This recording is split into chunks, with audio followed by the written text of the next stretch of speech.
Les détails de la perquisition dans la demeure de Sean Diddy Combs en Floride et du procès en cours dressent un tableau complexe et grave des accusations portées contre lui. Lors de la perquisition de mars 2024 dans ses propriétés de Miami Beach et de Los Angeles, des agents fédéraux auraient découvert des objets que les procureurs utilisent pour affirmer que Diddy dirigeait une entreprise criminelle.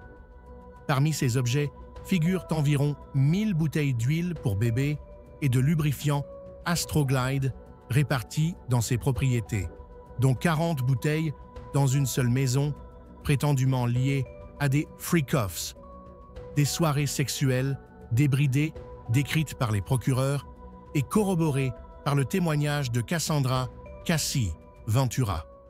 Ces objets, bien que non illégaux, sont présentés comme des preuves d'événements organisés impliquant drogue et coercition.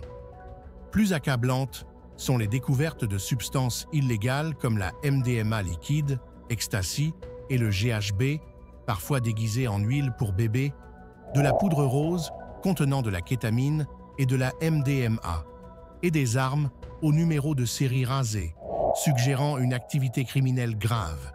La présence de téléphones portables cachés, potentiellement liés à du chantage ou à des vidéos incriminantes, et de messages cryptiques écrits au rouge à lèvres sur un miroir de salle de bain ajoutent encore au récit troublant. Le procès, qui en est à son 6e jour, 23 mai 2025, a donné lieu à des témoignages explosifs. Cassie Ventura a décrit des années d'abus, des marathons sexuels, sous l'emprise de la drogue et des règles spécifiques imposées par Diddy, notamment des allégations d'utilisation d'huile pour bébé contenant de la drogue lors de ces événements. Sa mère a confirmé avoir vu des ecchymoses et reçu un courriel détaillant les menaces de Diddy, notamment son projet de diffuser des enregistrements explicites et de nuire à Cassie et au rappeur Kid Cudi, Scott Mescudi. Le témoignage potentiel de Kid Cudi est crucial, car les procureurs allèguent que Diddy et ses complices ont enlevé quelqu'un pour faciliter un cambriolage au domicile de Cudi le 22 décembre 2011, suivi d'un incendie criminel de la voiture de Cudi 2 semaines plus tard. Ces actes relèvent de la loi RICO, Racketeer Influenced and Corrupt Organizations Act, qui exige la preuve d'au moins 2 infractions principales pour établir un schéma de racket. L'accusation est en train de constituer un dossier, selon lequel les actes de Diddy, incendie criminel, enlèvement, trafic de drogue et coercition constituent une entreprise criminelle. D'autres témoins, comme Dawn Richard, ancienne membre du groupe de Diddy, Danity Kane, ont décrit avoir vu Diddy agresser physiquement Cassie, notamment lors d'un incident impliquant un œuf chaud à la poêle.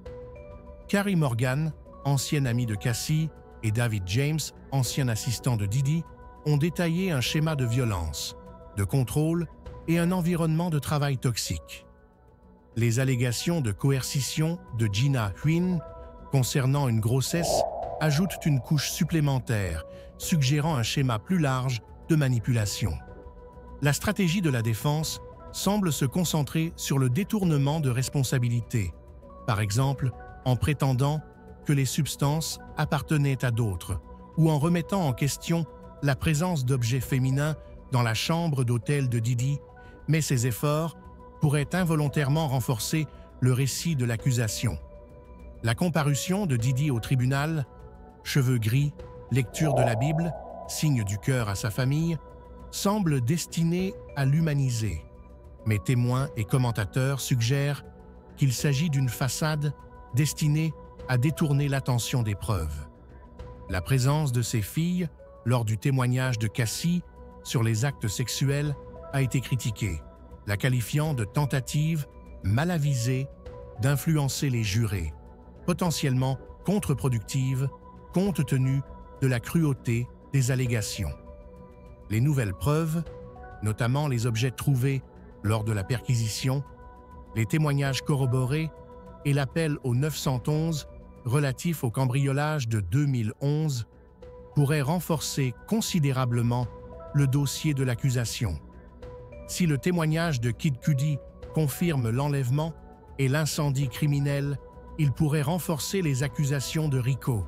La quantité de drogue, d'armes et d'objets incriminés, combinés aux récits concordants de violence et de coercition, pourrait compliquer la tâche de la défense pour contrer le récit d'une entreprise criminelle.